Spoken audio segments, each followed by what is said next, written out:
തമിഴകത്ത് രാഷ്ട്രീയ പ്രതിസന്ധി തുടരുന്നു. ശശികലയ്ക്കെതിരെ എഐഎഡിഎംകെ പ്രസിഡിയം ചെയർമാൻ മധുസൂദനൻ തെരഞ്ഞെടുപ്പ് കമ്മീഷണർക്ക് പരാതി നൽകി. ശശികലയെ ജനറൽ സെക്രട്ടറിയാക്കിയതിനെതിരെയാണ് പരാതി. അതിനിടെ മധുസൂദനനെ പാർട്ടിയിൽ നിന്നും പുറത്താക്കിയതായി ശശികല അറിയിച്ചു. പകരം സെങ്കോട്ടയ്യനെ നിയമിച്ചതായും ശശികല പറഞ്ഞു. എന്നാൽ തന്നെ നീക്കം ചെയ്യാൻ ആർക്കും അധികാരമില്ലെന്ന് മധുസൂദനൻ പ്രതികരിച്ചു. ഭരണ പ്രതിസന്ധിക്കിടെ ഗവർണറുടെ തീരുമാനം ഉടൻ ഉണ്ടാകുമെന്നാണ് സൂചന. വിവരങ്ങളുമായി മനു ശങ്കരൻ ചേരുന്നു. മനു, ഗവർണർ എപ്പോൾ ഒരു തീരുമാനമെടുക്കുമെന്നാണ് ഇപ്പോൾ അറിയാൻ കഴിയുന്നത്?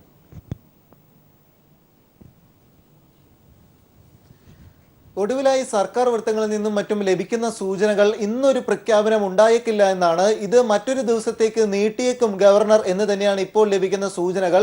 ഈ തമിഴകം ആര് ഭരിക്കും, ഇക്കാര്യത്തിൽ ഗവർണർ എന്ത് തീരുമാനം കൈക്കൊള്ളുമെന്നത് എല്ലാവരും ഉറ്റുനോക്കുകയാണ്. 3 സാധ്യതകളാണ് ഗവർണർ പ്രഖ്യാപിക്കാൻ അല്ലെങ്കിൽ ഒരു തീരുമാനം കൈക്കൊള്ളാനുള്ളത്. ഒന്ന്, ഈ പിന്തുണയ്ക്കുന്ന MLA-മാരുടെ സമ്മതപത്രം ശശികല ഗവർണർ മുമ്പാകെ നൽകി കഴിഞ്ഞു.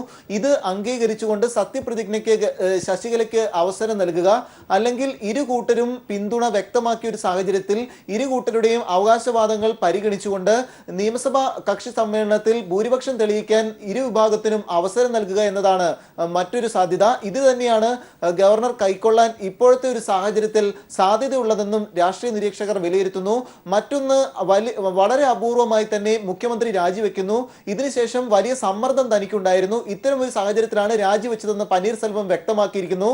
ഇത്തരം ഒരു പ്രത്യേക സാഹചര്യം കണക്കിലെടുത്ത് അത്യപൂർവമായി ഈ ഗവർണറുടെ വിവേചന അധികാരം കണക്കിലെടുത്തുകൊണ്ട് ഈ രാജി പിൻവലിക്കുന്നതായി കണക്കൂട്ടി പിന്നീട് 6 മാസത്തിനകം നിയമസഭാ സമ്മേളനത്തിൽ ഭൂരിപക്ഷം തെളിയിക്കാൻ ഒരു അവസരം പനീർസെൽവത്തിന് നൽകുക എന്നതാണ് മൂന്നാമത്തേത്. ഇതിൽ ഏത് തീരുമാനം ഗവർണർ കൈക്കൊണ്ടാലും അത് വലിയ ചരിത്രപരമായ തീരുമാനമാകും. പക്ഷേ ഇന്ന് ഇത്തരം ഒരു തീരുമാനത്തിലേക്ക് ഗവർണർ എത്തിയേക്കില്ല എന്നാണ് അറിയുന്നത്. കേന്ദ്ര സർക്കാർ വൃത്തങ്ങളിലേക്കും മറ്റും ഗവർണർ ബന്ധപ്പെടുകയും പിന്നീട് ഈ ശശികലയെ പിന്തുണയ്ക്കുന്ന MLA-മാർ തടങ്കലിലാണ് എന്ന പരാതി ലഭിച്ചിട്ടുണ്ട്. പോലീസുകാർ ഇവരെ മോചിപ്പിക്കുന്നതിനും മറ്റും കൃത്യമായ ഒരു പോരായ്മകൾ നിലനിൽക്കുന്നുണ്ട്. ഈ ഒരു സാഹചര്യത്തിൽ കേന്ദ്രസേനയെ വിട്ടുതരണം എന്നൊരു ആവശ്യം ഗവർണർ C. വിദ്യാസാഗർ റാവു കേന്ദ്ര സർക്കാരിനോട് ആവശ്യപ്പെട്ടിട്ടുണ്ട്. ഇതിന് അനുകൂലമായ ഒരു തീരുമാനത്തിലേക്ക് കേന്ദ്ര സർക്കാർ എത്തുന്നു എന്നാണ് പ്രതീക്ഷിക്കുന്നത്. അങ്ങനെയെങ്കിൽ നാളെ തന്നെ കേന്ദ്രസേന തമിഴ്നാട്ടിൽ എത്താനുള്ള ഒരു സാധ്യതയാണുള്ളത്. പനീർസെൽവം തന്നെ ഗവർണർ മുമ്പാകെ പരാതി അറിയിച്ചിരുന്നത് ഈ MLA-മാർക്ക് ഈ തങ്ങിയിട്ടുള്ള റിസോർട്ടുകളിൽ നിന്നും മോചിപ്പിക്കുന്നതിന് ആവശ്യമായി ഇപ്പോൾ വലിയ സൗകര്യങ്ങളില്ല. അതിനാൽ ഗവർണർ ഇടപെട്ട് ഇതിനൊരു പരിഹാരം ഉണ്ടാക്കണമെന്ന് ആവശ്യപ്പെട്ടിരുന്നു എന്നാണ് അറിയുന്നത്. ഈ ഒരു സാഹചര്യത്തിലാണ് കേന്ദ്രസേനയെ കൂടി ഇപ്പോൾ ഗവർണർ C. വിദ്യാസാഗർ റാവു ആവശ്യപ്പെട്ടിരിക്കുന്നത്. അതേസമയം കോൺഗ്രസ് ഇപ്പോൾ നിലപാട് വ്യക്തമാക്കിയിട്ടുണ്ട്. 8 MLA-മാരുടെയും പിന്തുണ കൂടി ശശികലയ്ക്ക് ലഭിച്ചേക്കുമെന്നായിരുന്നു ആദ്യഘട്ട സൂചനകൾ. ഇന്ന് രാവിലെ കോൺഗ്രസ് MLA-മാർ രാഹുൽ ഗാന്ധിയുമായി ദില്ലിയിൽ കൂടിക്കാഴ്ച നടത്തിയിരുന്നു.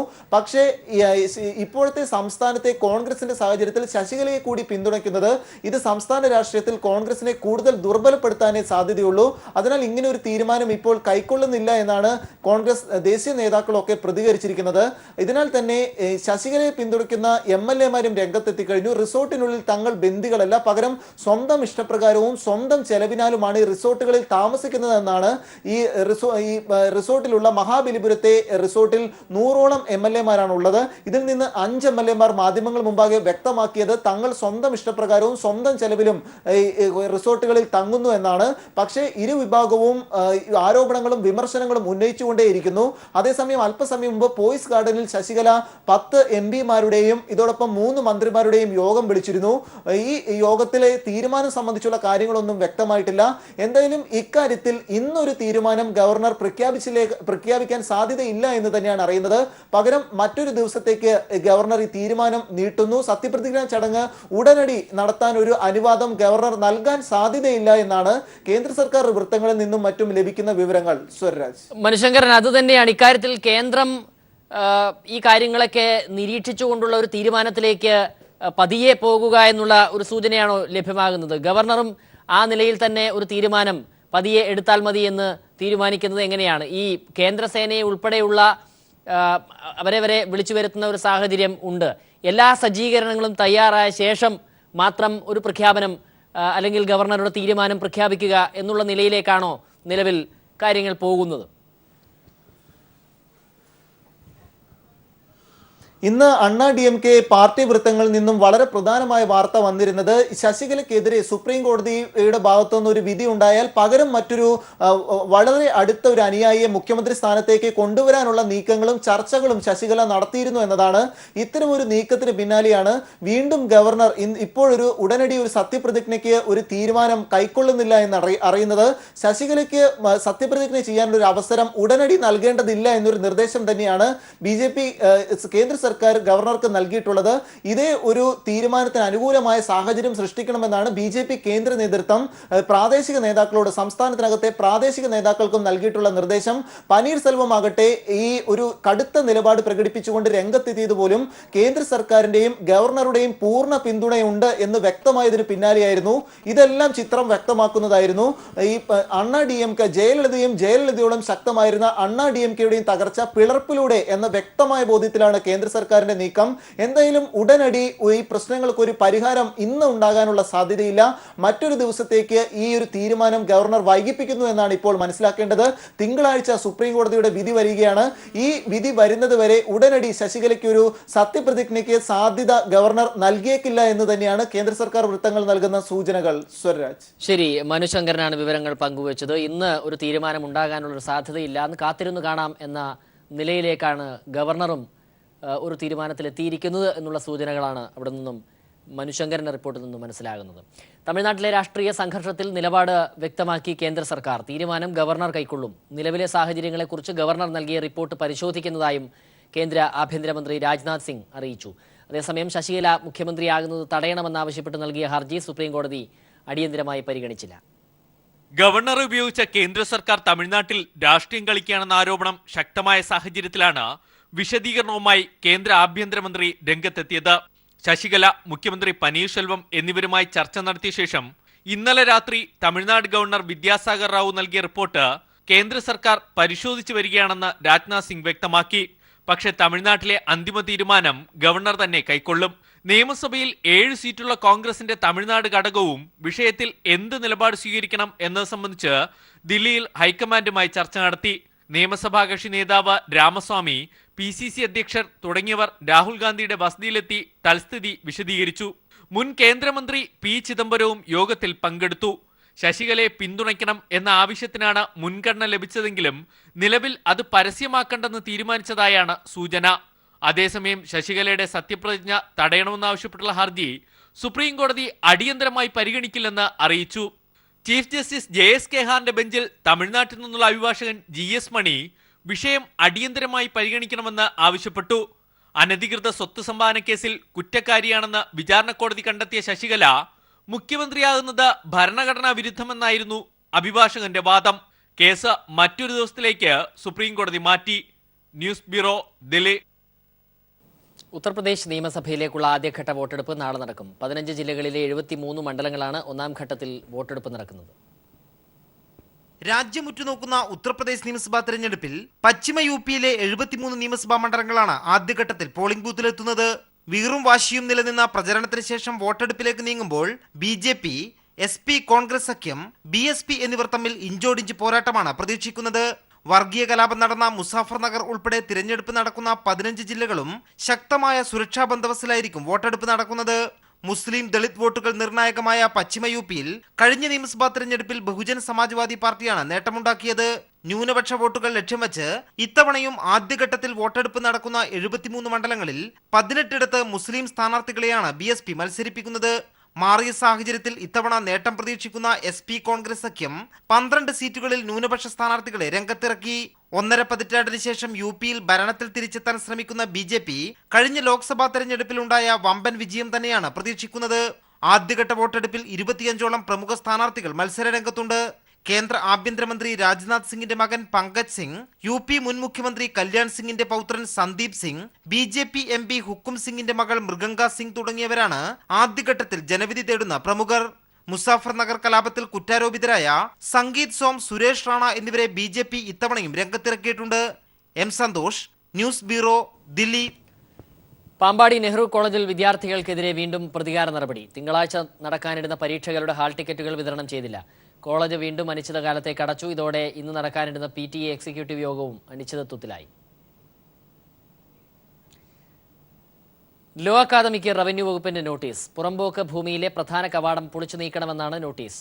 സുനിൽ അരുമാനൂർ വിവരങ്ങളുമായി ചേരുന്നു. സുനിൽ, പറയൂ.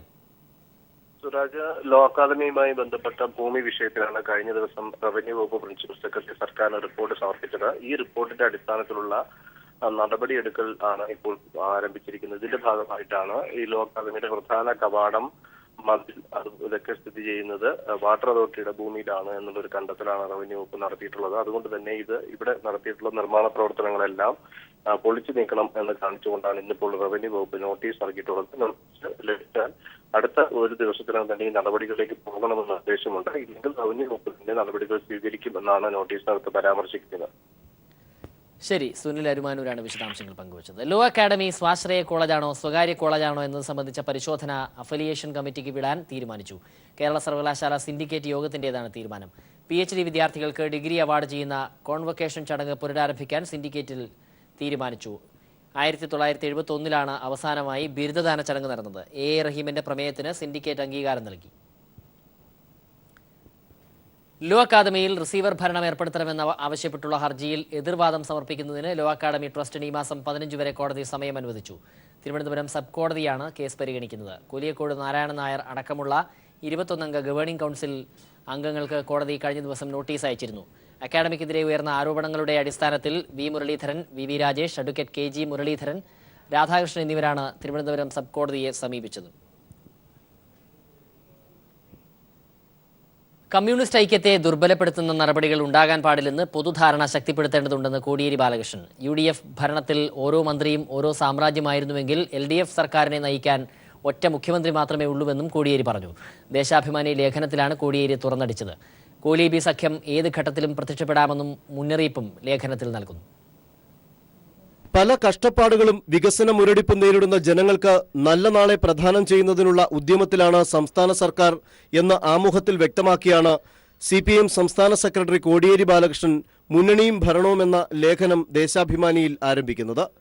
LDF സർക്കാരിനെ അസ്ഥിരപ്പെടുത്താനും അപകീർത്തിപ്പെടുത്താനും ഒരു ഭാഗത്ത് BJPയും മറുഭാഗത്ത് UDFും പരസ്പര ധാരണയോടെ നിലയുറപ്പിച്ച് പരിശ്രമിക്കുകയാണ്. അതിനുള്ള അവസരവും വേദിയുമായി ലോ അക്കാദമി പ്രശ്നത്തെ മാറ്റിയിരുന്നു. ലോ അക്കാദമിയുടെ മറവിൽ കോൺഗ്രസും BJPയും നടത്തിയത് അന്യായമായ സമരാഭാസമായിരുന്നു. ഇക്കാര്യവും കോടിയേരി ലേഖനത്തിൽ ചൂണ്ടിക്കാട്ടുകയാണ്. BJPയോടും RSSനോടും എത്രമാത്രം മൃദുത്വമാണ് കോൺഗ്രസ് മുസ്ലിം ലീഗ് കക്ഷികളും അവരുടെ നേതാക്കളും കാണിക്കുന്നതെന്നത് പേരൂർക്കടയിലെ സമരസ്ഥലത്തെ ഐക്യദാർഢ്യ പ്രകടനങ്ങൾ വ്യക്തമാക്കി. AK ആന്റണിയും മുസ്ലിം ലീഗ് നേതാവ് ഹൈദരലി ശിഹാബ് തങ്ങളും കുഞ്ഞാലിക്കുട്ടിയും BJPയെ ആശീർവദിക്കാനെത്തി. മോദി സർക്കാർ സൃഷ്ടിച്ച നോട്ട് പ്രതിസന്ധിക്കെതിരെ LDFുമായി ചേർന്ന് സമരം നടത്താൻ വിസമ്മതിച്ച VM സുധീരനും കോൺഗ്രസ് നേതാക്കൾക്കും മുസ്ലിം ലീഗിനും BJPയുമായി കൂട്ടുകൂടി സമരം നടത്തുന്നതിന് ഒരു മടിയുമുണ്ടായിരുന്നില്ലെന്നതും കോടിയേരി ബാലകൃഷ്ണൻ ലേഖനത്തിൽ തുറന്നുകാട്ടുന്നു. ലോ അക്കാദമി സമരത്തെ ഇക്കൂട്ടർ സംസ്ഥാന സർക്കാരിനെതിരായ രാഷ്ട്രീയ സമരമാക്കി മാറ്റിയിരുന്നു. യഥാർത്ഥത്തിൽ BJP സ്പോൺസർ ചെയ്ത സമരത്തിന്റെ പിടിയിൽ കോൺഗ്രസ് വീഴുകയായിരുന്നു. ഇത് മനസ്സിലാക്കി നിലപാട് സ്വീകരിക്കാൻ LDFനെ സ്നേഹിക്കുന്ന എല്ലാവരും തയ്യാറാകണമെന്ന അഭ്യർത്ഥനയാണ് ഞങ്ങൾ നടത്തിയതെന്നും അദ്ദേഹം വ്യക്തമാക്കുന്നു. LDFനെ ഒറ്റപ്പെടുത്താനും മുന്നണിയുടെ ഗവൺമെന്റിനെ അസ്ഥിരപ്പെടുത്താനും കോൺഗ്രസ് ലീഗ് BJP കൂട്ടുകെട്ട് ഏത് ഘട്ടത്തിലും പ്രത്യക്ഷപ്പെടാമെന്നതാണെന്ന മുന്നറിയിപ്പും കോടിയേരി ബാലകൃഷ്ണൻ ലേഖനത്തിലൂടെ നൽകുന്നു. Sunil Arumanoor, news bureau, Thiruvananthapuram. കോടിയേരി ബാലകൃഷ്ണന്റെ ദേശാഭിമാനി ലേഖനത്തിന് കാനം രാജേന്ദ്രന്റെ പ്രതികരണം. കോലീബി സഖ്യത്തിൽ CPI ഇല്ലെന്ന് കാനം. ലോ കോളേജ് സമരത്തിൽ പങ്കെടുത്തത് ASF ആണ്. വഴിയിൽ കിടക്കുന്ന തൊപ്പിയെടുത്ത് CPI തലയിൽ വെക്കില്ലെന്നും കാനം പറഞ്ഞു. പ്രമുഖ ധനകാര്യ സ്ഥാപനമായ ICL ഫിൻകോർപ്പ് ആരോഗ്യ ചികിത്സാ രംഗത്ത് ചുവടുവയ്ക്കുന്നതിന്റെ ഭാഗമായി 50 മെഡി ലാബുകൾ ആരംഭിക്കുമെന്ന് ചെയർമാനും മാനേജിംഗ് ഡയറക്ടറുമായ KG അനിൽകുമാർ കൊച്ചിയിൽ പറഞ്ഞു. 100 കോടി രൂപ മുടക്കി 50 EECP സെന്ററുകളാണ് ആരംഭിക്കുക. ലോകോത്തര നിലവാരമുള്ള ചികിത്സാ സൗകര്യങ്ങൾ കുറഞ്ഞ നിരക്കിൽ ലഭ്യമാക്കുകയാണ് ലക്ഷ്യമെന്നും KG അനിൽകുമാർ പറഞ്ഞു. ലബോറട്ടറിയും ഫാർമസിയും ഉൾപ്പെടുന്ന ആദ്യ കേന്ദ്രം ഇരിങ്ങാലക്കുടയിൽ ഉടൻ പ്രവർത്തനം ആരംഭിക്കും. മധ്യ തിരുവിതാംകൂറിലെ ലക്ഷക്കണക്കിന് പ്രദേശവാസികളുടെ സഹകരണത്തോടെ പ്രവാസികളുടെ നേതൃത്വത്തിൽ പുതിയ ജനകീയ എയർപോർട്ട് പദ്ധതിക്ക് പരിശ്രമം നടത്തുന്ന സാമൂഹിക പ്രവർത്തകനും ഗ്ലോബൽ ഇന്ത്യൻ അസോസിയേഷൻ പ്രസിഡന്റുമായ രാജീവ് ജോസഫ് മറുനാടൻ മലയാളി അവാർഡിന് അർഹനായി. Indo Heritage International Aeropolis Private Limited എന്ന പേരിൽ പത്തനംതിട്ട ആസ്ഥാനമായാണ് പുതിയ എയർപോർട്ട് പദ്ധതിക്കായി പ്രവർത്തനങ്ങൾ ആരംഭിച്ചിരിക്കുന്നത്. തിരുവനന്തപുരം മാസ്കറ്റ് ഹോട്ടലിൽ നടന്ന ചടങ്ങിൽ സ്പീക്കർ P. ശ്രീരാമകൃഷ്ണൻ അവാർഡ് സമ്മാനിച്ചു. രമേശ് ചെന്നിത്തല, MLA-മാരായ ഡോക്ടർ MK മുനീർ, അനൂപ് ജേക്കബ് എന്നിവർ പങ്കെടുത്തു. വിവിധ മേഖലകളിൽ മികവ് തെളിയിച്ച വനിതകളെ ആദരിക്കുന്നതിനായി ഈസ്റ്റേൺ കോണ്ടിനൻസ് ഏർപ്പെടുത്തിയ ഈസ്റ്റേൺ ഭൂമിക ഈ വർഷം 2 സംസ്ഥാനങ്ങളിലേക്ക് കൂടി വ്യാപിപ്പിക്കുമെന്ന് ചെയർമാൻ നവാസ് മീരാൻ പറഞ്ഞു. കേരളം, കർണാടകം, തമിഴ്നാട്, മഹാരാഷ്ട്ര, ഉത്തർപ്രദേശ് എന്നീ സംസ്ഥാനങ്ങളിൽ ഭൂമിക ആഘോഷം നടക്കും. ഈ വർഷത്തെ ഈസ്റ്റേൺ ഭൂമികയുടെ അവതരണം കൊച്ചിയിൽ KSIDC managing director doctor Beena Vijayan നിർവഹിച്ചു.